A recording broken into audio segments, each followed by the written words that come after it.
The views expressed on this show are expressly the views of the speaker and do not necessarily reflect the views, beliefs, or opinions of newsforus.world, its hosts, broadcasters, or affiliates. Remember, folks, always use your own discernment when viewing. We encourage our viewers to think for themselves.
Folks, today's show has to do with what's going on in other countries and its impact on America. There's some good news to report, and I'm pleased to say that because we need something like this. What you just showed, Steve, with respect to the conversation with the nation, I talk about reindustrializing the middle class in America. I believe that homelessness versus joblessness is a product of joblessness because the middle class has suffered at the hands of stock investors who have taken their corporate funds and put them elsewhere outside the United States. We call this reshoring back to America. I talked about it in that video that you just played where I'm in the White House. And I believe that's what needs to happen, is that offshore money comes back in the United States and invests in factories, because factories in China are at a standstill. Now, I don't want to get into all this right now because I want to talk about the campaign. I am here in Florida. We have two events scheduled on my end, and Pam Sullivan has two events scheduled on her end.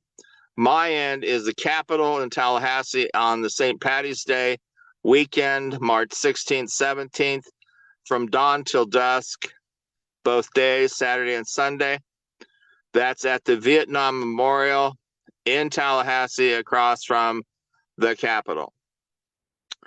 Then also in Fort Lauderdale, we have an opportunity to do an event there at the Naval Air Station Flight 19 Memorial Museum in Fort Lauderdale, which is very close to the Fort Lauderdale International Airport. I have been very busy with other event potentials as I continue communicating with people for that purpose, including colleges and universities in Florida, science and technology museums as well, and airports. These are very important times we are living in, obviously, with the problems over in Europe and Israel and Ukraine, the Congress of the United States. All these things are very timely and important for me to be able to communicate my thoughts on what needs to change and how to do it. Also, in terms of the probate abuse going on, that is a serious problem that's not going to go away until the American people, decide to jump in and get into politics and win elections. I believe a third party candidate can win. I'm busy right now with my books, as well as communicating with people in the broadcasting industry. I thought it was very good what you did on our last show with Steve Cates, when you put the book up at the end of the show called Full Disclosure, We Are Not Alone. And I would love to get that segment, that's 2 minutes worth, to the people in Hollywood. Because Stephen Colbert, Jimmy Fallon, Jimmy Kimmel, they're waiting to see it. They see it, then, it's like, okay, this guy's got he's got it going on. That was really brilliant what you did. I'm so glad I got the book to you. It's pretty straightforward, easy to read. Well, it's designed for your everyday layman's person, folks. So there you go. Thank you. Yes, and I was just going to say, I'm not a ufologist. As a matter of fact, as a scholar and an author, basically what I do is I connect the dots. And it's really important. If you can't see the big picture or the little picture, extremely important. How the hell are you going to be able to solve problems? You're Nobody not going to be able to solve problems without the full context of what's going on. Well, yeah, I mean, come on, people. This is not rocket science. The realities are, it's common sense. You use your brain that God gave you to do critical thinking, and you come about and you define the problem. That's the key word, folks. Critical thinking. We have far too few critical thinkers in this day and age. We need more. We need to start teaching people how to critically think. Again. Exactly. That's what I'm thinking. Well, that's what I learned in college. And it has always been. I learned in school when I was going to school, but it's not even like that anymore these days. It's crazy. It's completely different. It's completely flipped now. It's what the heck's going on here? Well, that's why we're talking about this. This is very important. We communicate this theme of critical thinking in our culture. It's 100%. Causing a lot of problems without it. It's getting worse, and it's not good. But that's why I'm here, and praise God for that. If it makes sense, it should make common sense. And that's a little side note that goes hand in hand with your critical thinking slogans and terminologies and puns. But that's a nice little new one. I think that will kind of dovetail nicely into that other one. Good job. I think that we are at a critical juncture as well, where that which needs to be done must get done. That which is waiting to be done must come forth. Just like when Christ told Lazarus to come forth from the grave, I believe we have to tell the people, come forth to save our nation and to save our world. We have to become our own saviors, folks. Nobody's going to come around and save us. We got to start doing things and taking back our freaking power on a grassroots level. And if that means running for office, that means running for office. There's a lot of stuff we can do, folks. So I don't want to hear no bitching and moaning or pouting about, oh, there's nothing we can do. It's all doom and gloom. We're fucked. I don't want to hear that shit. There's a lot we can do. Right. Get on the school boards. Get on the school boards. Exactly. Yes. Perfect example. We have power, people. We have choices. We can get this done. We can get it done now. I will never stop fighting for you. Why? Because it's in me. The realities are, we must affirm that which has been given to us by so many who died for us. We must support them and honor them, and we must honor our children let and all their of our generations former to come. vets who lost their lives in previous wars. We can't let their sacrifice be in vain. Exactly. We have an obligation and a duty as citizens of the United States to protect this nation, including sending back all the illegals who have come in here. We have a duty to protect it against all enemies, foreign and domestic. Amen. Regardless of who they may be. If they're against the Constitution and they're attacking the people, then they are not for the people, and they are not for what we stand for what America, the constitutional republic that it was originally founded by our Exactly. forefathers, that then we don't stand for that, then we have no shot. So anybody that's coming against that kind of freedom, the freedom that we built in this country years and years, we Right. fought for, and now we see what's happening. If we don't stand up and fight for it, we're not just going to lose our country. We're going to lose our planet, folks, and there's not going to be any future generations to fight for. You got a good point. We have to fight. It's just the matter. We have to fight. We have to be fighters. We have to learn how to win and keep moving it forward. Don't look back. Keep moving forward, and believe that we will get the support needed to do the job that needs to be done. As I've said before, think first what our country has become, act and do what must be done. I am Dennis Andrew Ball, and I will not stop fighting for you, the family in America, for our children who put down CPS, DCFS, APS, all these different government agents accountable to no one. They must be defunded. They must go away. We, the people, must win elections, and we, the people, must destroy that which was designed to destroy us. And we can do this. We have the power, but we have to do what has to get done. We have to do the work, folks. So you hear that, folks? Let's take it back. Take it back from them now. Let's take it back. Let's take back our power. Let's take back our power. Let's run for office. Let's do something productive. Let's start a podcast. Let's create a blog. There's a lot of shit that we can do. Excuse my language. It's a very, very passionate subject for me because I'm so tired of the apathy, man.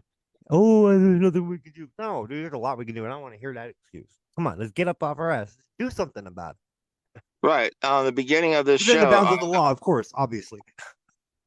Exactly. The beginning of the show, I have books. I have 64 titles on Amazon.com.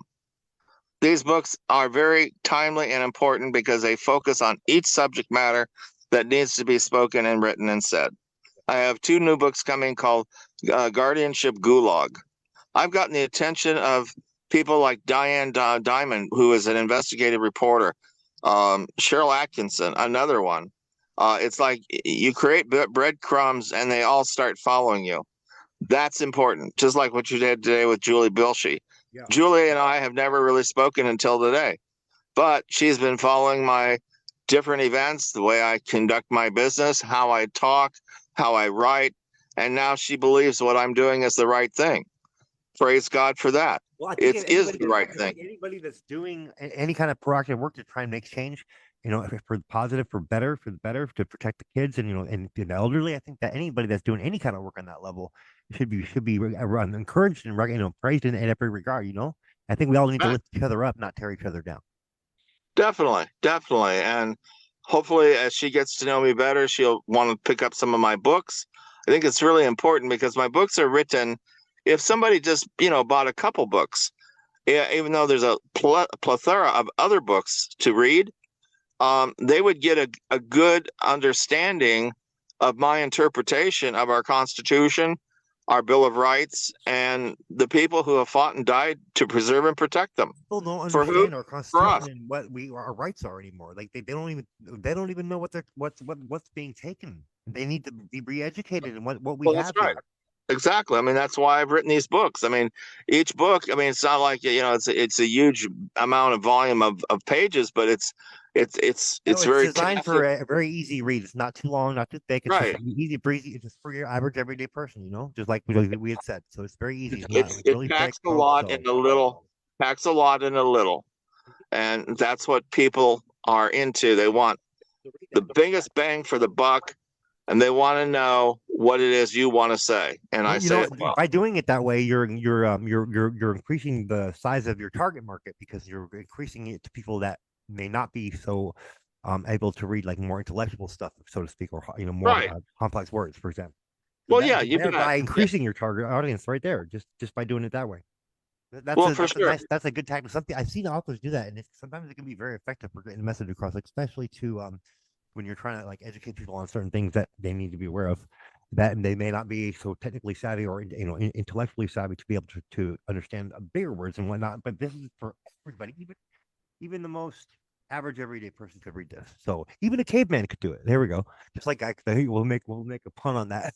I was making a Geico commercial reference, folks. Just being funny. Go ahead, Dennis.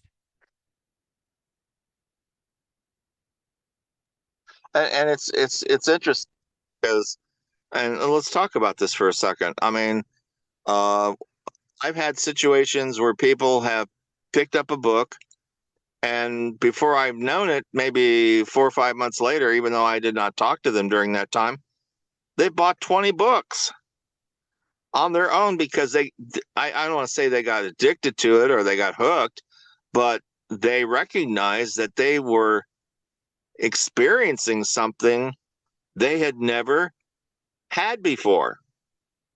And that's the power of knowledge. That is the power of I'm gonna serendipity. go grab my copy and read a little excerpt from it if you don't mind. Go for it. All right, well, give me 1 second. Let me go grab it. But continue until I get back. Right. I'm going to continue on here too.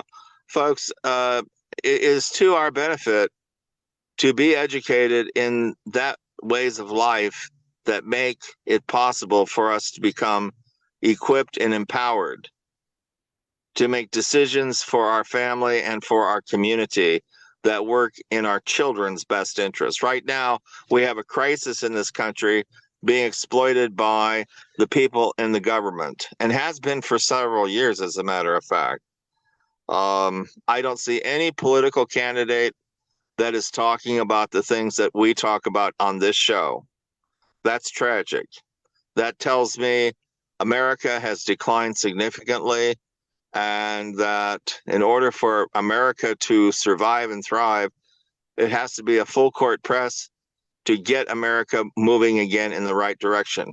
I will tell you this, as president, I will deport the majority of the illegals who have come in this country because they have abused and taken advantage of our good will and hospitality. There is a thing called legal immigration. That is the reason why my grandparents came to this country in the 20s, and not this 20s, this is 100 years ago, and created a business. My parents were born as a consequence. Later, I was born, of course. And then with regard to the things that have happened since the end of World War II, the Great Depression, all of the financial issues that have imploded on this country, and the schemes that were created by people in authority. We must change this. This is no good. America cannot survive as a society when it is so divided and so created for the purpose of elitism, narcissism, and egotism to rule the roost. We must have good people in government who believe in our good family way of life. My attitude is, when you're married, you must think in terms of the family and your partner, and you do what is necessary to keep that together. That is the core principle of a partnership. And when there's a failure there on the part of the parties to do what needs to get done, the relationships deteriorate and go away. Unless, of course, someone is so wealthy that they can provide the support for everyone. But the problem is there too, many times there is a negligence on the part of people to be able to maintain the relationship in a way that will provide the support for everyone to feel good about each other. Very important. Yet we don't hear people talk this way. We don't hear people talking about what needs to be done. And as I have spoken today with Stephen, even in his own life relationships and his own experience, he has encountered this attitude of entitlement that the narcissists in our country have accepted and grown to expect. The word sacrifice has such a little significance with respect to family life and the culture we're living in. That is why the justice system is on tilt. We have judges now being attacked. Actually, there in Las Vegas, a judge was attacked last week when she was going to give the sentence to a black man who had a terrible rap sheet. and he went after her. He flew over the bench and hurt her. Fortunately, there were people there to stop him from doing more to her because his attitude was he wanted to kill her. Now, this is not good. This is really where we are as a society today. And we know, too, that judges are being targeted for murder, and it has happened. And it continues to be a problem. And I just think we are becoming a very lawless society, almost like the days of the Wild West with Wyatt Earp, Marshall Dillon of the Gunsmoke era, Bonanza, John Wayne's period, Clint Eastwood's period. All of these different people who either reenact or who have lived these stories. And it is time that we recognize we have a problem in American society that needs to be fixed. And how are we going to fix it? It's going to have to do with the family structure. We have to get jobs that create living wages, which means industry coming back to the United States, skilled labor, education, and proceeding onward and forward. I don't want to talk any more about that at the moment, because I still want to talk to Stephen about the housekeeping issues and what we're doing. This show has continued on. It started it started about 37 minutes ago. So we have about 23 more minutes, and that'll be good. Are you there, Stephen? Okay, so are you there? I'm here. I'm still looking for it. I've been doing some housekeeping and stuff like that. We're organizing around the house, and I'm not sure. Are you able to listen? Are you able to listen to me? I am. Continue. Okay, good. I couldn't find the book, but we'll do it another time. Okay, well, yeah, please do, because that last 2 minutes of the last show, I really need to get that on 2-minute video, because I've got people in LA and New York waiting for it. Yeah, no, I'll have that to you right after the show. Don't worry. That and the edit for this show. Awesome. That would be wonderful. I'm very encouraged, Stephen, by events as they continue to unfold. And it is very exciting to be in a position to run for president, as well as to bring others and to lift them up and to advance the cause of liberty and freedom in America, and to show the world that we are the reason why we exist, for the purpose of the family and the future. And that's exciting to me. What say you?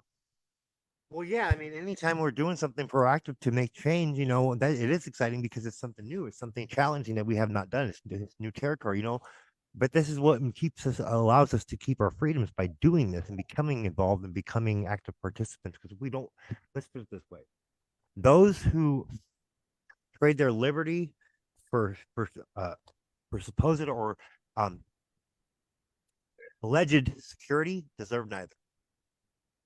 Oh, you bet. So you say it so well, and it's very good. That's the price you pay when you go in and you go down the road of apathy, folks. It's not like saying this to be vindictive. It's to say this because it's what happens when you don't pay attention, you don't get involved and stay involved.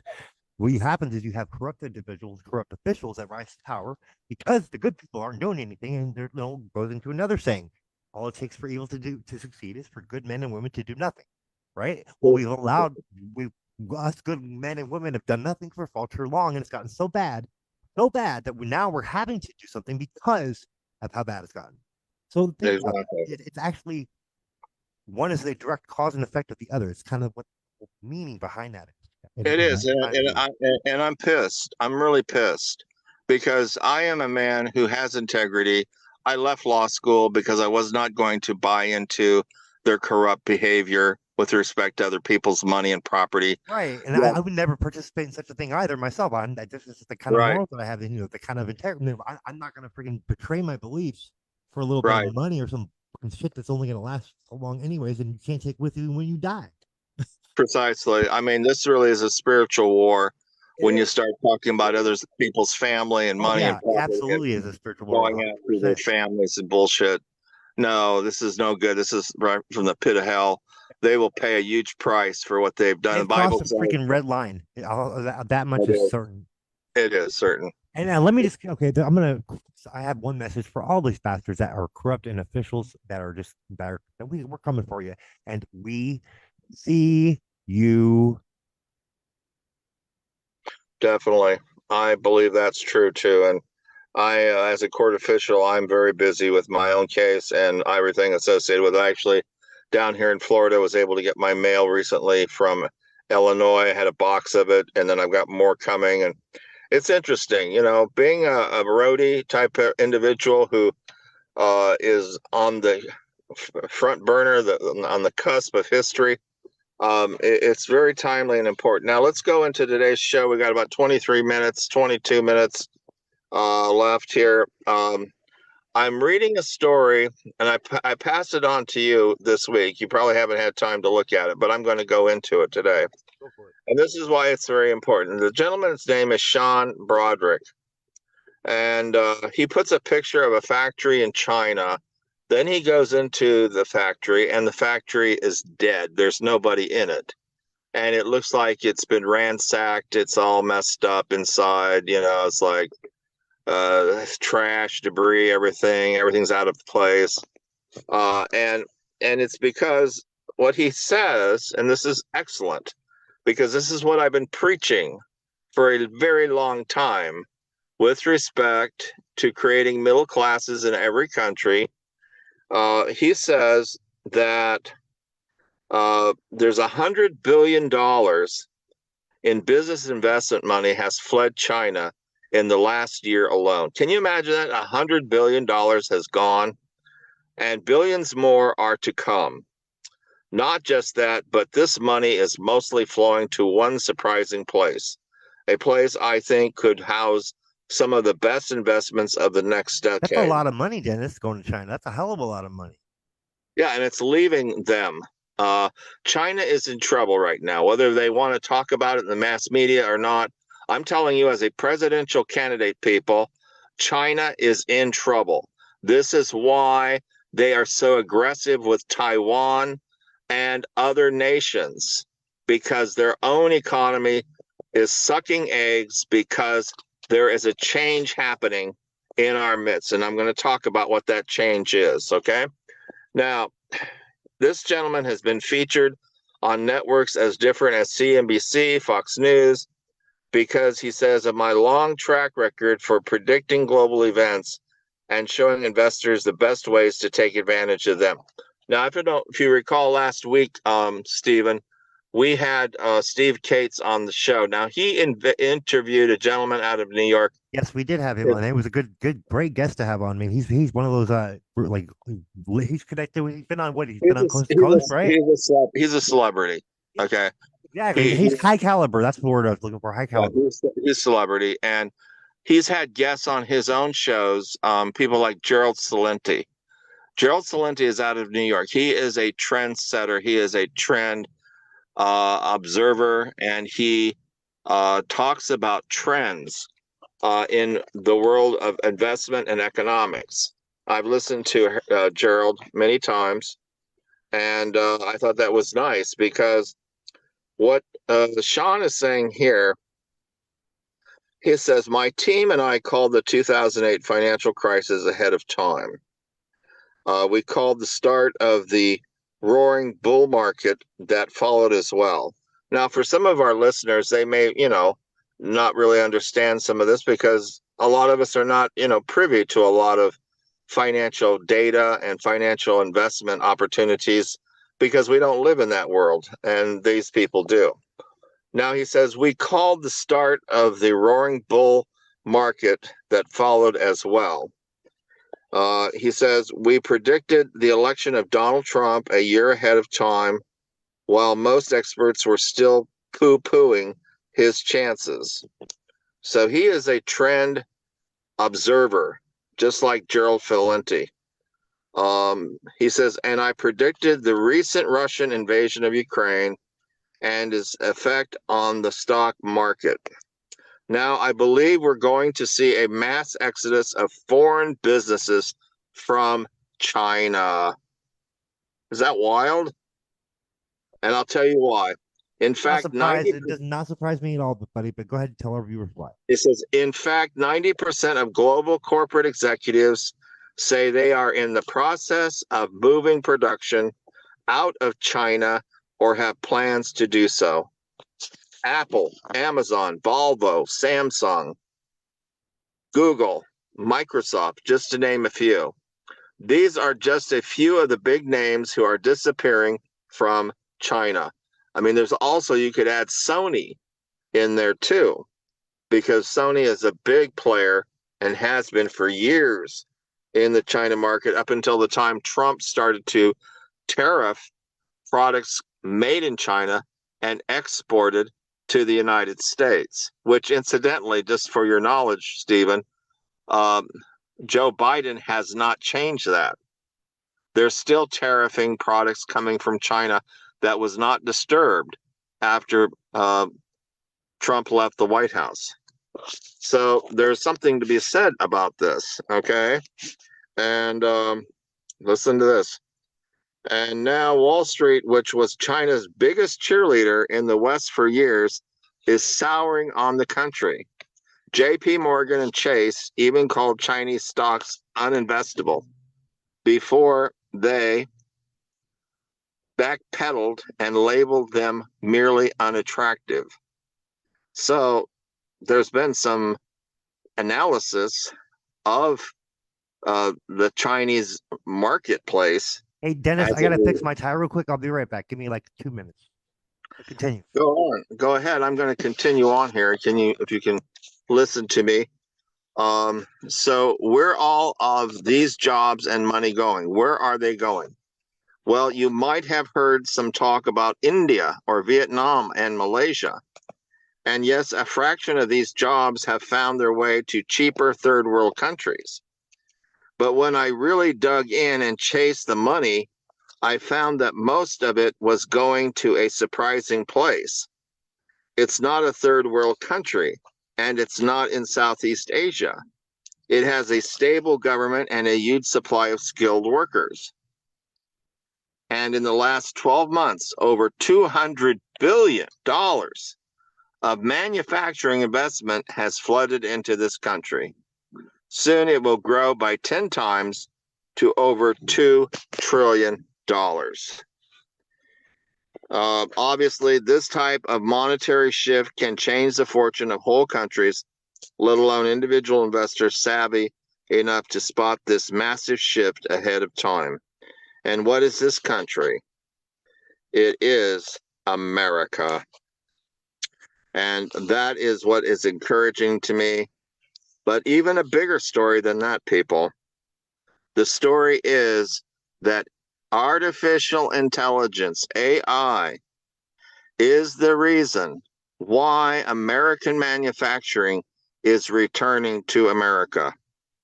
What some are calling reshoring.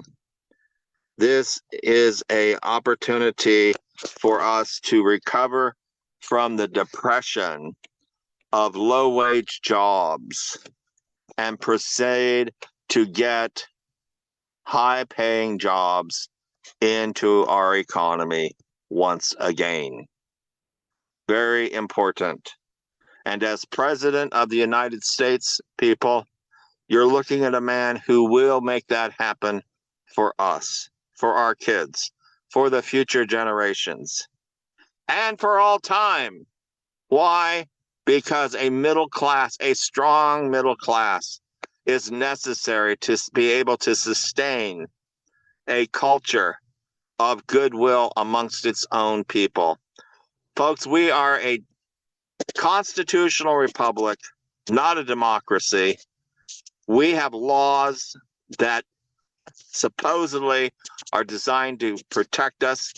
Unfortunately, when we have tyranny at the shores of our country, something must be done about that. And that's our job as we, the people. As a consequence of AI,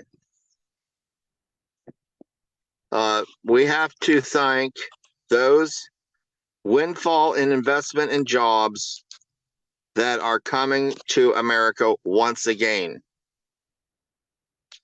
And I will say this, that Donald Trump, even though you may have different feelings on him, I have tried to help him also.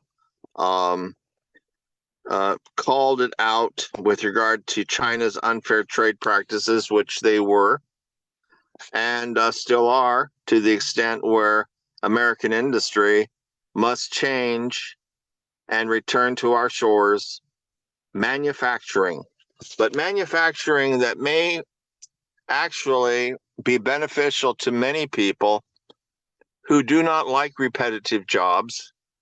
But we have a society of people who can, what is called race to the top, create new industries, creating good paying jobs and making it possible. I Well, think, I think, what you're talking about with creating a middle class in every country, I think that's smart because what it's effectively going to do is it's going to have an economy in each country that's going to allow them to be self-sufficient. One, they're going to be able to reinvest back into their own economies, and then as a result, they're going to be more prosperous, which will increase the prosperousness of trade exactly, amongst other countries, and et cetera, et cetera. exactly. It's a no-brainer. It's a no-brainer. It makes sense. It does. And I believe that's what God wants for the world. Colonialism is dead. It's never coming back. All these empires, like, the British Empire and the French Empire and these different Don't forget the countries. American corporate empire. Well, yes, the Republicrats with a donkey and an elephant as its symbol. Um, we certainly have had our share of that, and we still do, to the extent where the uniparty in Unfortunately, we DC. do. Yeah, because these bastards don't really either left or right. They're both on the same side, but they're just really globalists disguised as freaking either left or right. But they're really part of the same freaking collaborators or colluders, in my view. Right, they're factions of the same theme. Government Sides spending. of the same coin, basically. That's right, and I have put in your box about Klaus Schwab, the World Economic Forum, the oligarchs that control that, and look at the government authorities as employees, their employees, and also people is as what Adolf Hitler had, Heinrich Himmler, Joseph Goebbels, Joseph Mengele, and others in the Luftwaffe, the designers, even Johann von Braun, the rocket scientist, and what has happened since then to our own society and our country. I believe in Well, many respects we maybe still was still fighting World War II. I think we are in a lot of regards. I think what happened is we got infiltrated. Excuse me. Go ahead, continue. I'll get my thought in a second. Right. It's apparent to me that this looks to me what is happening amongst us is by design, and any play that we make, they want to counter with something of their own design to short circuit Well, what I've needs to change. seen these bastards freaking steal ideas from people like in these grassroots movements, like, and I've even heard from some of them tell me directly that that's happening to them, and it's crazy because it makes sense, they're narcissists, right? Well, Yes, what I find is that they're stealing up people's ideas, good people that are actually trying to do the work, they're stealing their ideas, running with it, and then keep their positions of power. But what they're really doing is nefarious, dark shit. But that's what's going on here, and it makes I can see it so clearly in my view. It's just like it looks. That's what it looks like is going on. Like all the leaders and all the top positions are all bought and paid for, and then so the ones below them in the chain of command can't do shit because they're being told not to. Otherwise, they lose their jobs. So conflict of interest much, alphabet boys, and that goes to all you agencies out there, all you three-letter motherfuckers. Excuse my language, but I'm sorry, I'm calling these bastards out. Go ahead. right. Let's say this. I mean, let's agree that free trade only works when everyone plays by the same rules. China has been breaking those rules for years. and to be very blunt, greedy, short-sighted people in America allowed them to get away with it. Well, we got a lot of that like corruption and shit. Like, look at what's going on from this side of the fence, like, and with that whole Chinese angle. Like, look, what has it done to our economy? What has it done to our, like, whose tax dollars were going to pay for the Ukraine war? It was ours. Like, come on, that's what they're doing. They're sending our money. Dude, this is our money, our sweat and our blood, our labor. And is anybody really happy about that? I know I'm not. I'm pissed about that. Yes, and I can appreciate where you're coming from, but I'm also concerned about Putin. To me, he is a monster. And if he were able to find himself reassembling the old Soviet Union, he would. And we cannot allow Europe to fall. I don't see that scenario happening very likely, to be honest, in my view. But that's my opinion. Continue. Well, I mean, he's already lost 350,000 soldiers. Tremendous amount of military equipment. Where are we getting our information from now? Is it the mainstream? Because if it's the mainstream, I wouldn't put too much stock on that. Well, I mean, I'm doing my research with military people. That's good. That's good. That's where it needs to be done. If that's going to be at all, you got to at least get to the source. Yeah, absolutely. I'm just right. I mean, even in UK with the British military, they're all over this, like, flights on honey. The situation was, with the Houthis attacking out these commercial ships in the Red Sea and any place else, the Suez Canal. I mean, that cannot stand. World trade is world trade. And when people who take advantage of other people think that the narcissism that they live in is okay, they're vastly wrong.